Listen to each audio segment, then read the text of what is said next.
जिसने रातों की नींद उड़ाई है दोस्तों, कामयाबी एक दिन उसी ने पाई है।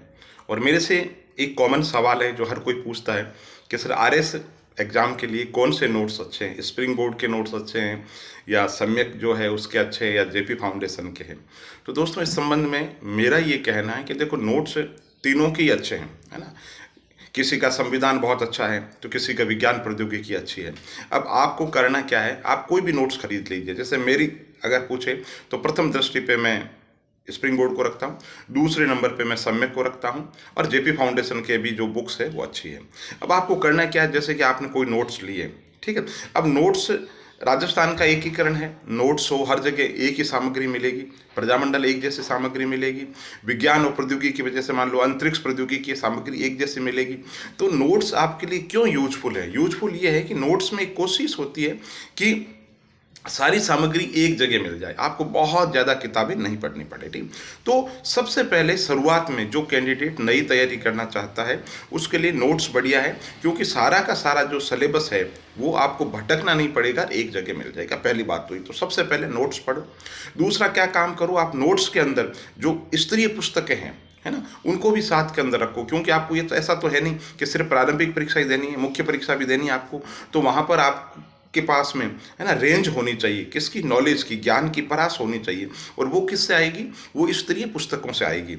जैसे कि भारत की अर्थव्यवस्था है, भारत की अर्थव्यवस्था के अंदर आपने स्प्रिंग बोर्ड के या सम्यक के नोट्स पढ़े, ठीक है। अब उसके अंतर्गत बुक्स लीजिए, और बुक्स के अंदर जो चीज़ें नई लगे वो उसके अंतर्गत ऐड करते रहिए। जो आपको लगे किताब के अंदर नहीं है, नया कोई फैक्ट है, नया कोई विचार है जो आपको लग रहा है कि परीक्षा के अंदर अच्छा सवाल पूछ सकते हैं। जैसे कि आप पढ़ रहे हैं स्प्रिंग बोर्ड, और सपोज करो उसमें गिग इकोनॉमी अच्छी नहीं दे रखी है, और आपने प्रतियोगिता दर्पण का अतिरिक्त अंक पढ़ा, उसमें दे रखा है कि गिग इकोनॉमी ये होता है, एक अच्छा सा है, तो उसको सार रूप के अंदर वापस अपने जुबान के अंदर, नोट्स के अंदर ही एक अलग से फ्लैप लगाई, एक पट्टी लगाई, और आप उसको लिख लीजिए।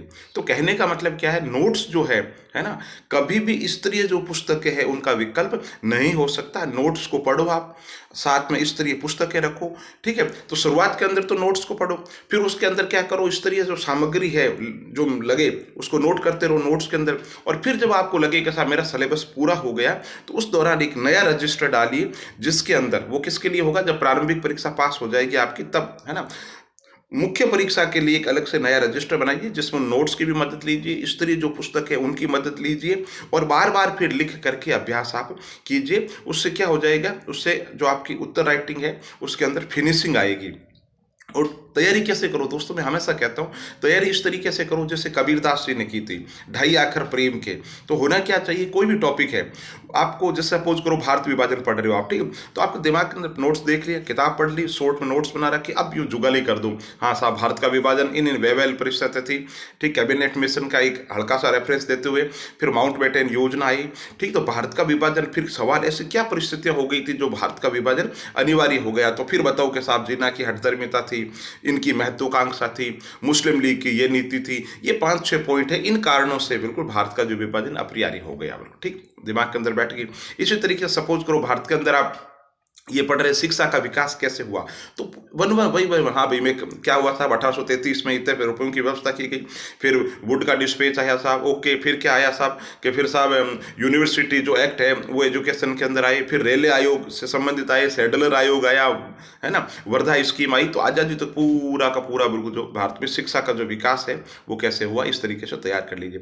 तो बिना नोट्स के आप बोल सको, ये आपकी बहुत बड़ी उपलब्धि है। और आपसे पूछे जो ही कि प्रजामंडल तो नोट्स के अंदर पढ़ रखा, दिमाग को आदेश दीजिए, हाँ भाई सामने कोई किताब नहीं है, कोई नोट्स नहीं, मुझे बोलना, हाँ साहब प्रजामंडल की स्थापना शुरुआत यहाँ से हुई थी, जयपुर में इन्होंने की थी, जोधपुर में इन्होंने की थी, इस साल में की थी, प्रमुख नेता ये थे, और जुड़ी हुई संस्थाएं ये है।